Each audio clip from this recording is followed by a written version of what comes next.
All right, welcome back. We are now on agenda item 8A, February Student of the Month. Hello, my name is Kerry Coburn. I'm a biology professor here on the main campus. Michaela Sarmiento was a student in my human physiology course last semester. Michaela is a former El Capitan High valedictorian and has thrived in her 3 semesters at Merced College, posting a 4.0 grade point average while preparing to transfer to Stanislaus State and join the Nurse Anesthesia Credential Program. I know I was going to mess that up. Nurse Anesthesia Credential Program. In my physiology course, Michaela's attention to detail and work ethic made her stand out amongst her peers very early in the semester. I immediately took notice that her weekly lab reports were the neatest, most complete, and most accurate that I've ever seen in my many years of teaching this class.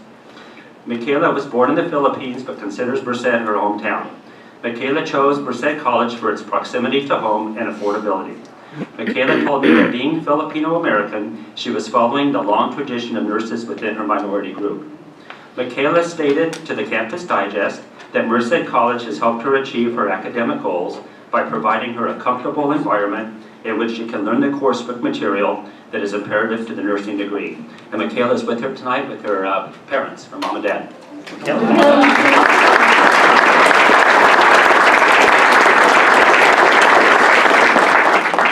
Here's a really nice certificate that the college provides, and a $50 check for your achievement. And I'm off the hook, and sometimes the board likes to ask you questions, or if you want to make a statement or anything. Would you like to say a few words? Of course. I'd personally like to thank Dr. Coburn, of course, for nominating me for this position. So obviously very rare to be picked out of these many thousands of students, and I'd like to thank also my parents for the support system. Obviously, valedictorian 4.0 GPA, that's obviously not all on me, that's through my parents as well. So, of course, and then again, Merced College, I honestly just enjoy the environment so much so, and I appreciate how local it is, and it has benefited me for the long run. Thank you so much. Well, you know, we'd like to say on behalf of the Board of Trustees that we feel very fortunate and we're grateful that you chose us. I mean, especially with that background, you could have gone lots of places. So thank you for choosing us and investing your time with us. So if you would like to come forward, we'd like to shake your hand. Congratulations.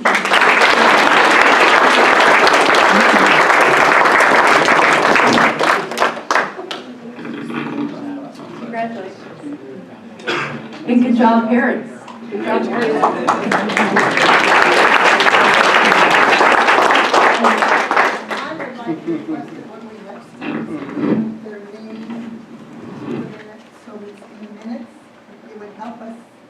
Microphone? It's hard to remember.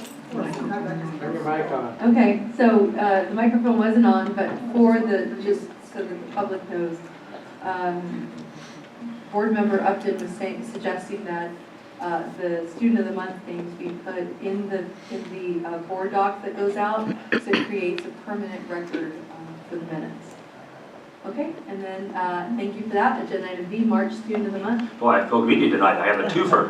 When 2 fishermen on the boat both have hooked up to a fish at the same time, we call it a double. So I kind of got a double Student of the Month tonight. So Justin Ryman was a human biology class in my human biology class. Is here. Yeah, Justin's here. Come forward. Come on up, Justin. Sorry.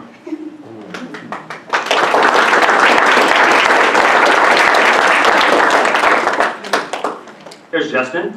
Justin Ryman was in my human biology class last summer and is now in my human physiology course. Justin strikes a balance that student athletes across the country routinely struggle with. He's found a way to excel both in the classroom and on the field.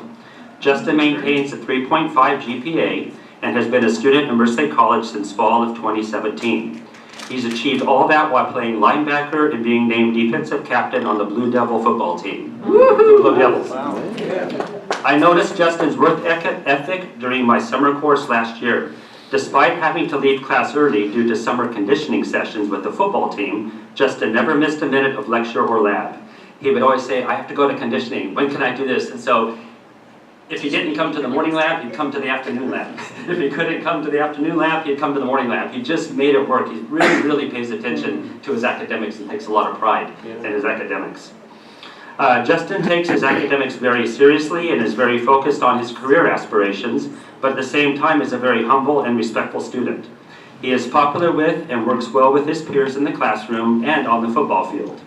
Justin plans to transfer to Stanislaus State University to pursue his bachelor degree in kinesiology, and after that he would like to apply to Sacramento State's Doctor of Physical Therapy program. And I wish him all the success in the world with those endeavors. I'm sure he'll succeed.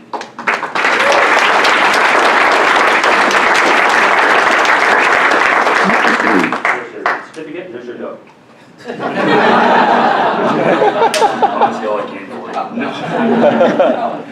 But I just want to I'm thankful for being nominated and selected for this month, and all the professors here and the coaches here, because I mean, honestly, Merced College was my first choice, but I'm so thankful that I came here. This is a lot of opportunities have unfolded for me, and just thankful to be here. Well, we're glad that you're here with us. So we'd like the opportunity to shake your hand, so congratulations.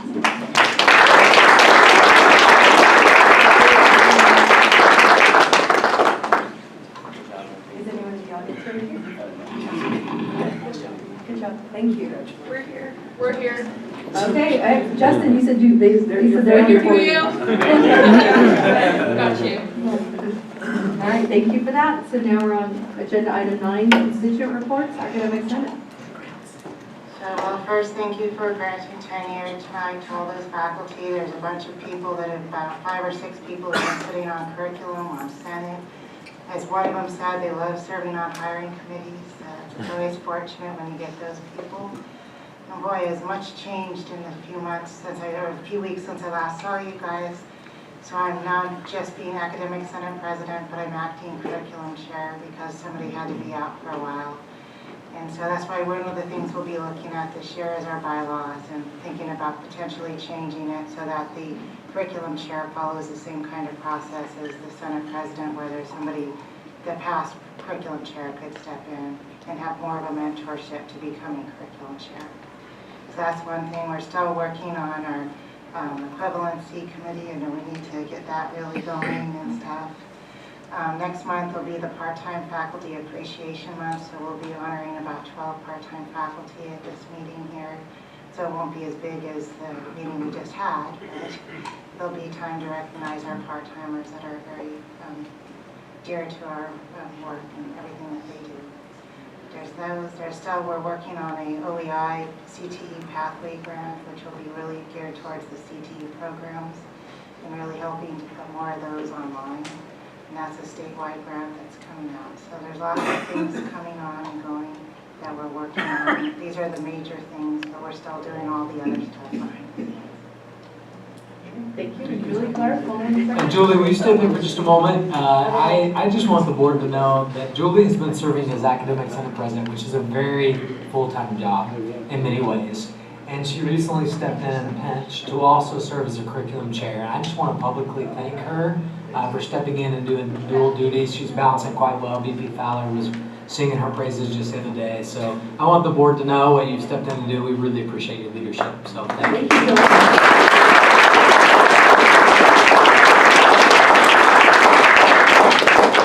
For that. So MCFA.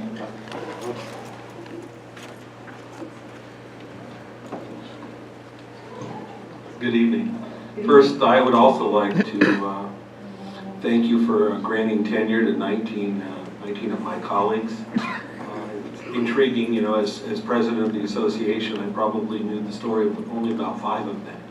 And hearing their stories, I think, is really inspirational in a whole variety of ways. Some of them were part-time faculty for a long time. I could relate to that. I was a freeway flyer for 9 years before I came to Merced College, so hearing that was very inspirational. One person had served here for many years, in fact, before they were full-time. So that was encouraging, and just hearing some of the obstacles that they'd overcome. So that was really nice. So that was good, and I offer my congratulations.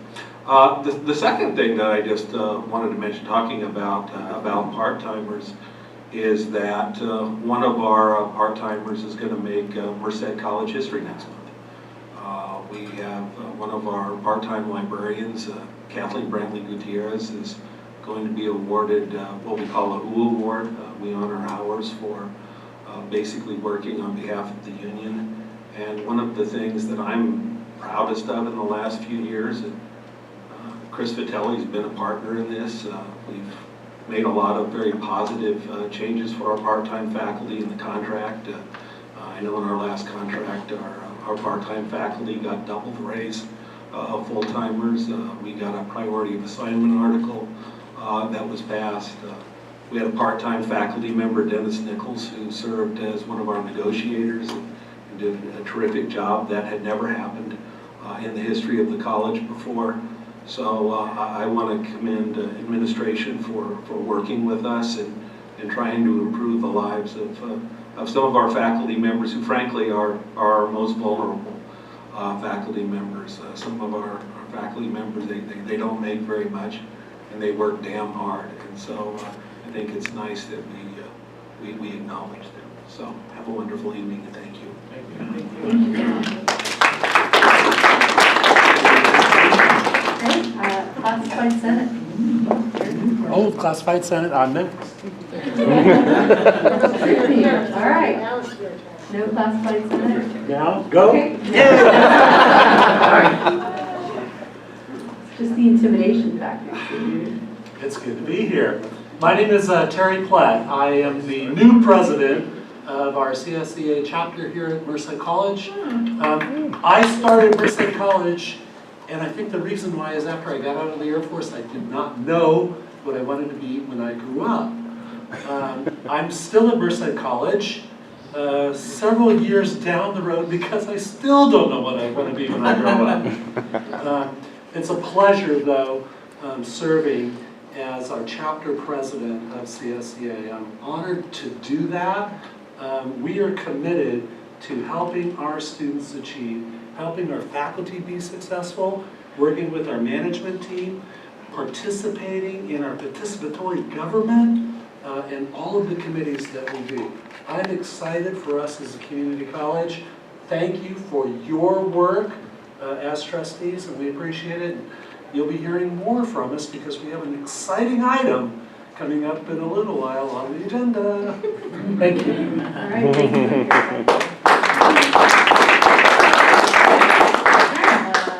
Police Officers Association is not here, so Management Association. You have a report? Okay, no report. So now ASMC. Hello, board. Hello. Hi, Vice Presidents.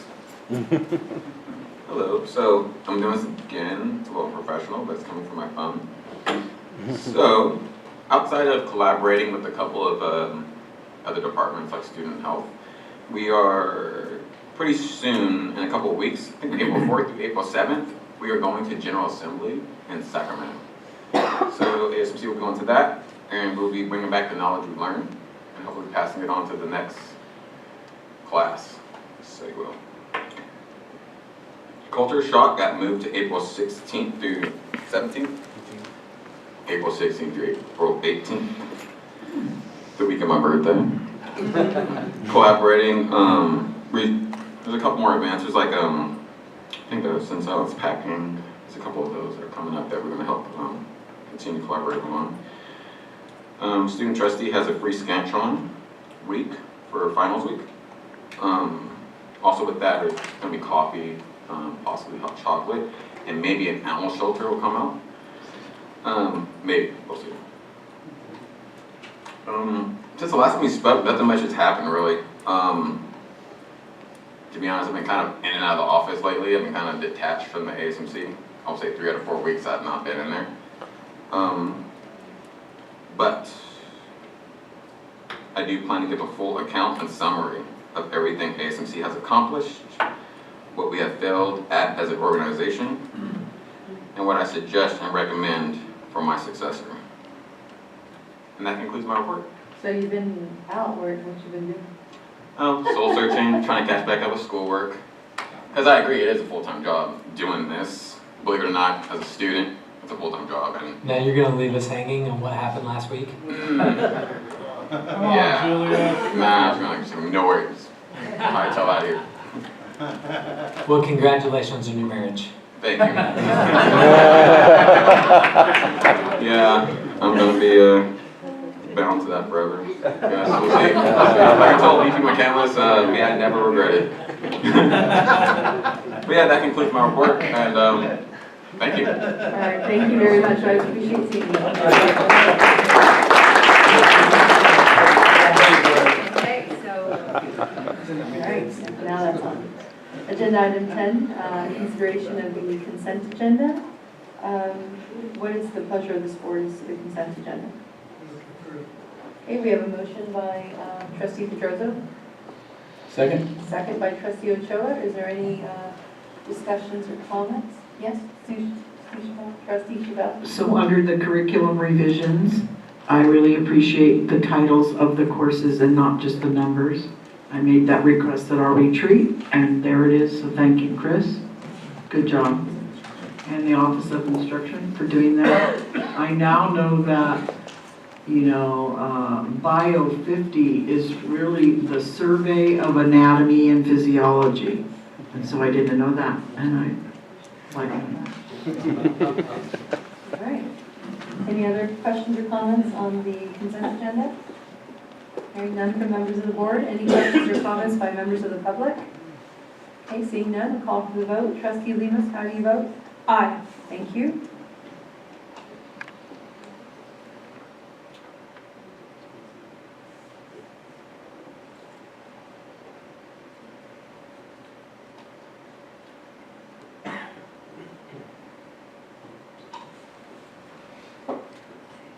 Okay, motion carries unanimously. Thank you very much. On to agenda item 11A, presentation and approval of contract with Follett Higher Education Group for Bookstore Services. President Vitelli? Yeah, VP Allison's going to take the lead on this, but you all have had several presentations on the bookstore and the net operating losses that has experienced over the years, and have been very clear with me as president that we needed to address this ongoing issue. So VP Allison has been working with Follett Higher Education Group, and tonight we are pleased to present what we feel is a very viable solution to provide high quality services to our students at an affordable price, and I will turn it over to VP Allison from there. Thank you very much.